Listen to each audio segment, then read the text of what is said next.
Hai, selamat datang di channel sejarah. Kali ini kita akan belajar tentang pembangkangan Mangir. Puncak cerita Mangir terjadi di Keraton Mataram yang dikenal sebagai kota gede. Cerita ini terjadi pada saat naiknya Panembahan Senopati menjadi Raja Mataram tahun 1575 sampai 1601. Peristiwa dramatik tersebut terjadi di depan mata Pambayun, putri Senopati yang mengandung janin dari hasil perkawinannya dengan Wanabaya. Seperti dipaparkan dalam berita tutur, Mangir maupun Mataram sama-sama memperkokoh sistem gaya hidup mereka dengan pasukan yang terlatih dalam seni berperang. Wanabaya yang berusia 23 tahun adalah seorang prajurit yang diangkat sebagai pemimpin masyarakat justru karena kepiawaiannya mempertahankan penduduk setempat dari rongrongan pasukan Senopati.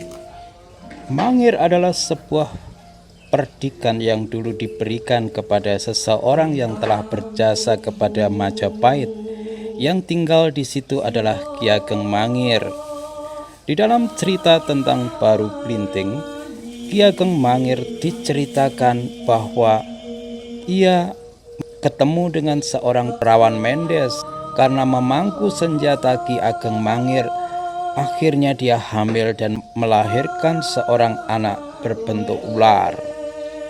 Keris atau senjata pusaka yang demikian itu diartikan bahwa Ki Ageng Mangir mempunyai senjata lidahnya ular yang menjadi tombak pusaka andalan Kiai Ageng Mangir yang kemudian dibawa oleh Wanabaya.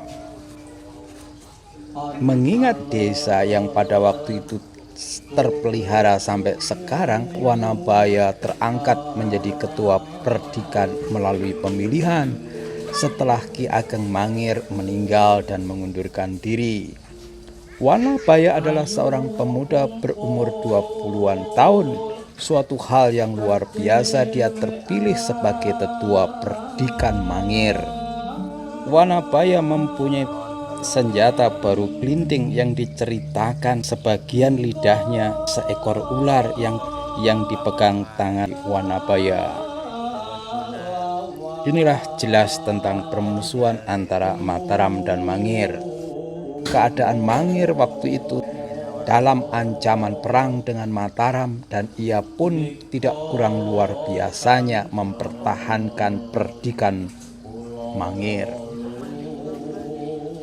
Untuk menetralisir penduduk Mangir, Senopati menugaskan putri Pambayun untuk merayu Wanabaya.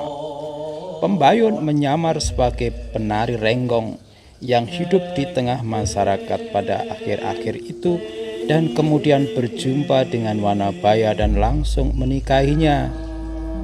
Dalam keadaan hamil, Pambayun diantar secara baik-baik oleh suaminya untuk menghadap Senopati.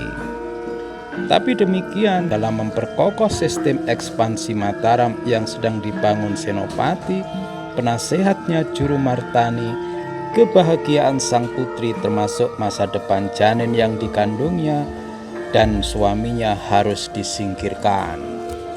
Tentang kematian Wanabaya diceritakan bahwa setelah Wanabaya dan Pambayun yang mengandung menghadap sang sultan, ia menghadap ke Sitinggil dan diceritakan Wanabaya menemui ajalnya karena sewaktu bersujud pada Panembahan Senopati, kepalanya ditangkap oleh Raja Mataram itu dihantamkan pada watu gilang yang berada di bawah tahtanya dan pecah.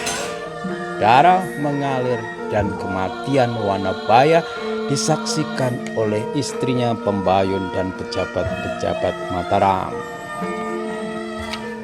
Demikianlah cerita intrik tentang Ki Wanabaya yang menjadi tokoh pembangkang perdikan Mangir yang membawa petaka.